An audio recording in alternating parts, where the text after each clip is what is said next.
Bonjour à tous, j'espère que vous allez bien. Avant de commencer ce book haul, je tenais tout d'abord à vous souhaiter mes meilleurs vœux pour l'année 2017. J'espère que tout ce que vous souhaitez se réalisera. Comme vous l'avez vu dans le titre, on va parler nouvelles acquisitions. J'en ai pas mal, mais je n'ai pas tant acheté que ça parce qu'il y a beaucoup de services presse et il y a aussi des cadeaux de Noël.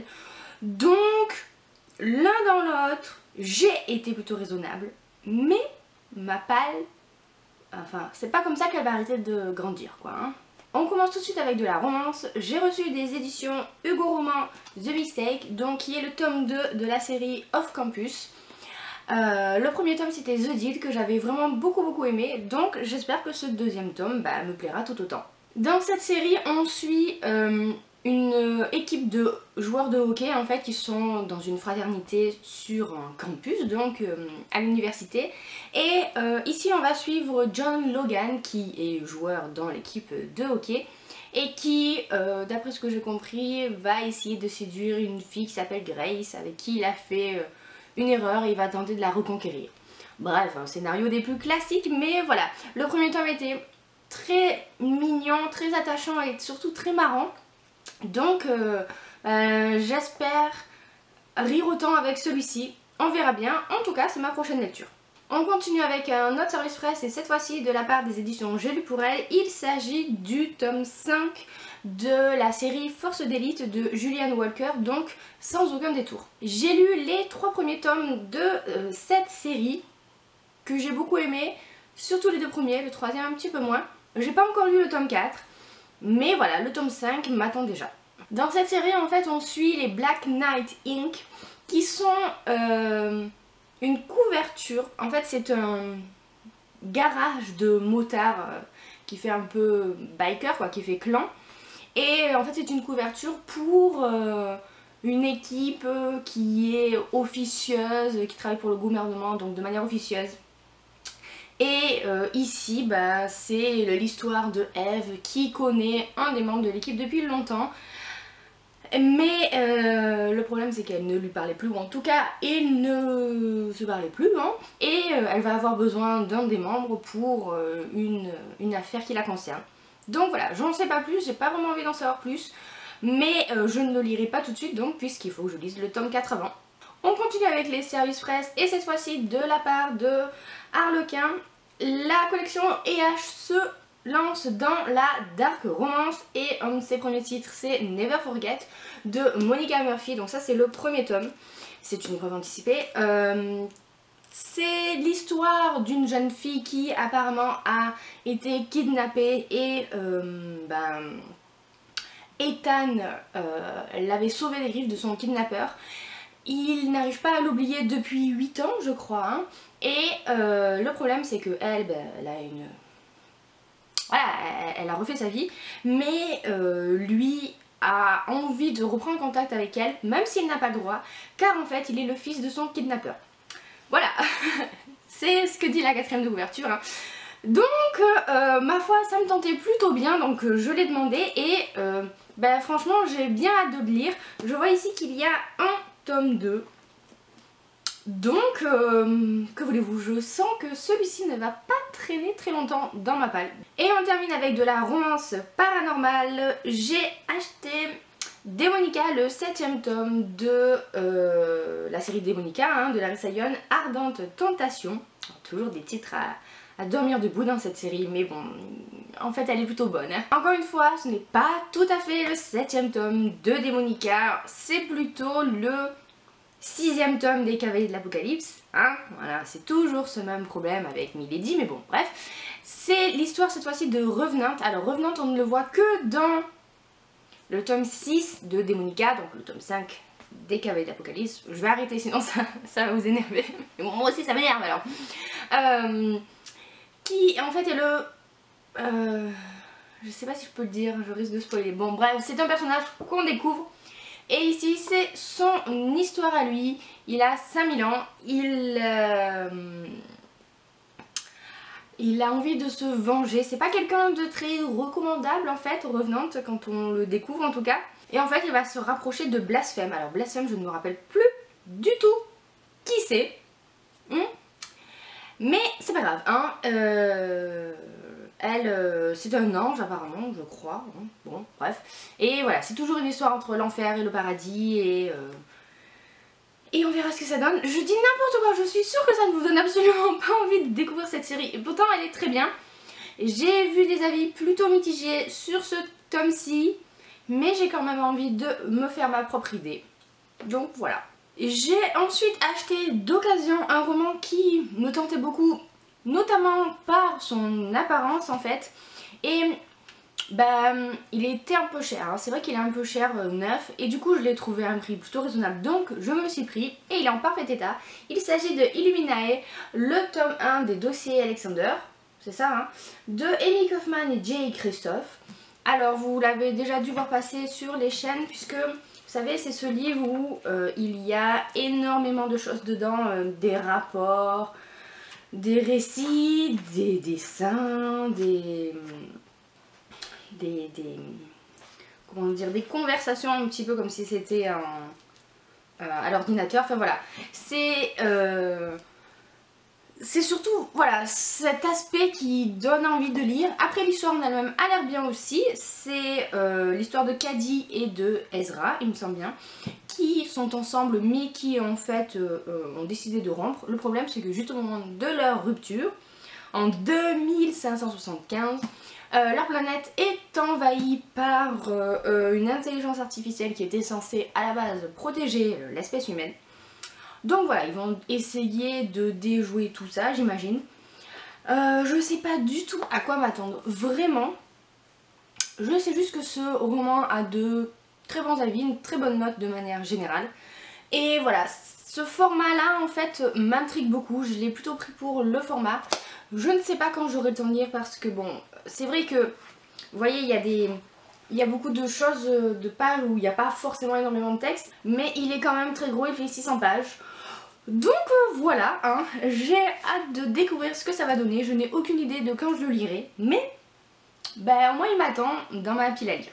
Un autre roman que j'ai là aussi acheté d'occasion, alors bon, c'était raisonnable sans l'être là pour le coup parce que j'ai déjà ce roman en poche, mais je ne pouvais pas résister à la sublime édition qui est sortie. Il s'agit du tome 1 des Étoiles de Noces Aide, donc Vertige par Sophie Jomain, dans cette sublime édition que j'ai acheté d'occasion, mais qui est juste en fait parfaite, elle est en super bon état, elle est vraiment neuve. Hein. Du coup bah voilà, je suis super contente, c'est vrai que c'est très joli à regarder. L'objet livre donne envie en fait. J'aime beaucoup les hardbacks comme ça. Les pages sont travaillées à l'intérieur. Et voilà, ça fait trop longtemps que j'ai mis cette histoire de côté. Donc j'espère que cette édition me donnera encore plus envie de découvrir la série. Concernant l'histoire, vous la connaissez déjà j'imagine. C'est un peu une histoire à la Twilight apparemment. Bon, j'ai un peu passé... la folie Twilight on va dire que m'a un peu... Voilà, ça m'est passé. Mais j'ai quand même envie de le découvrir. Sinon je ne l'aurais pas acheté, c'est sûr.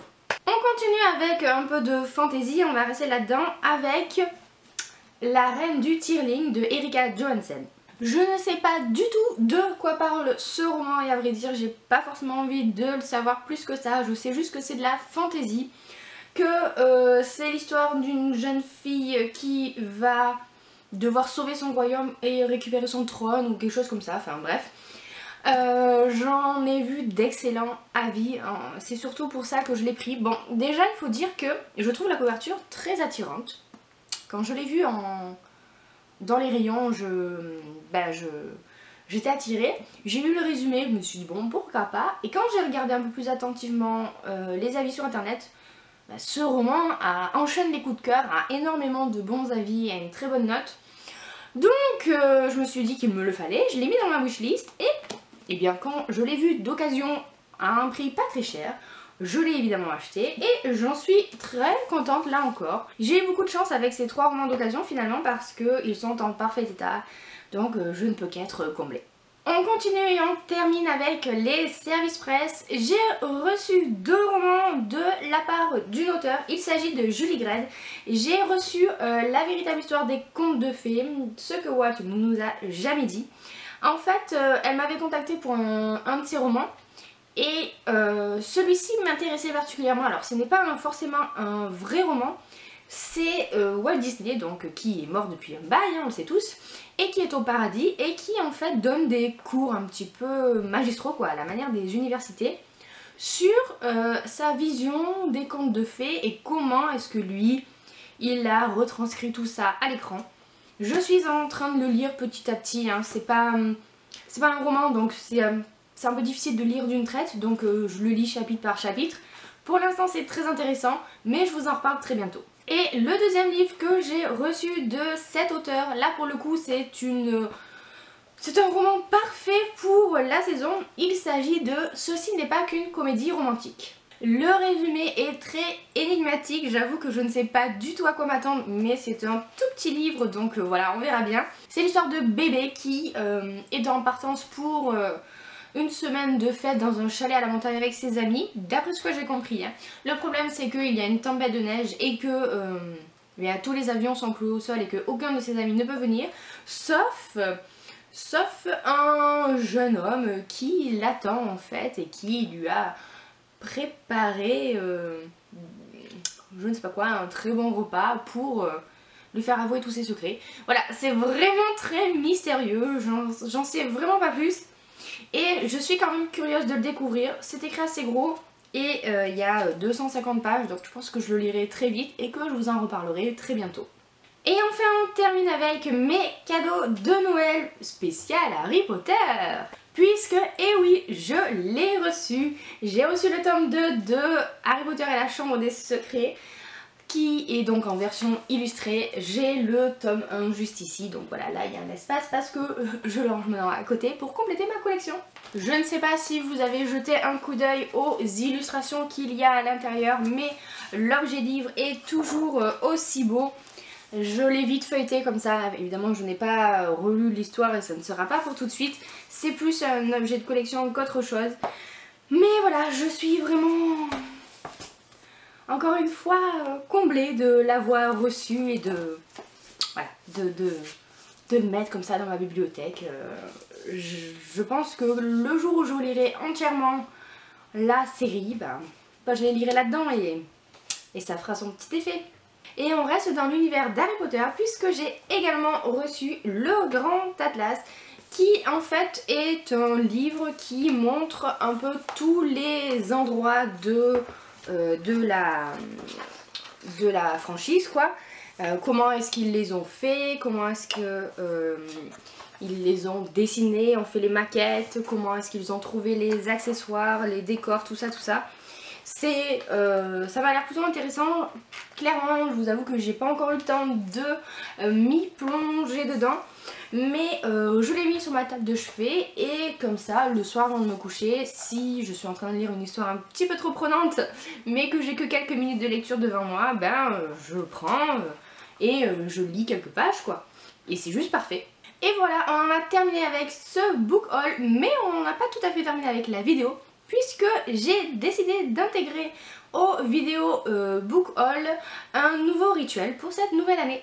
Il s'agit en fait d'une book jar dans laquelle j'ai mis à l'intérieur une vingtaine de papiers qui comprennent 20 titres qui sont dans ma pile à lire depuis bien trop longtemps. Donc ce que je vais faire, c'est que chaque mois je vais tirer un papier au sort et comme ça je serai obligée, en quelque sorte, de lire une relique de ma palle par mois. Donc on va y aller, on va voir sur quoi je vais tomber. J'ai mis des romans peut-être que vous n'avez même jamais forcément vu sur ma chaîne parce que ça fait tellement longtemps que je les ai que voilà, je vous les ai jamais présentés. Donc bon, ça peut être aussi une bonne manière de vous présenter de nouveaux livres. Et ce mois-ci, je vais lire La Bibliothèque des Cœurs Cabossés. C'est un roman de Katharina Bivald que j'ai dans ma pile à lire depuis tellement longtemps que je l'ai en grand format alors qu'il est sorti en poche depuis un moment. Et ça c'est vraiment quelque chose qui m'énerve, comment dire, que je m'énerve toute seule quoi, je m'énerve de moi-même quand je vois que j'achète un roman en grand format et que je mets tellement de temps à le lire qu'au final j'aurais pu l'acheter en poche, voilà. Mais bref, c'est comme ça. Et j'en profite aussi au passage pour vous montrer ma nouvelle bibliothèque qui n'est composée que de livres à lire, voilà. c'est une bibliothèque réservée spécialement pour ma pile à lire. Vous avez ici la book jar que vous venez de voir et des services presse. Et voilà, des romans qu'il faut que je lise de toute urgence, c'est certain. Hein? Vous l'avez déjà vu pour certains sur Snapchat et sur Instagram. Donc voilà. Et voilà, cette fois-ci, ça y est, on en a terminé avec cette vidéo. J'espère qu'elle vous aura plu, qu'elle ne sera pas trop longue, mais bon, hein, c'est mal parti. Je vous fais plein de gros bisous, je vous souhaite de très bonnes lectures à venir et à bientôt dans une prochaine vidéo. On commence tout de suite avec la romance. J'ai... Ah, désolée. Ça c'est pour savoir où est-ce que j'ai mangé à midi. J'ai quelque chose dans l'œil, ça m'embête. Qui est donc le tome des étoiles de Nos S, puisque j'ai décidé d'intégrer un nouveau rituel en cette nouvelle année 2007. 2007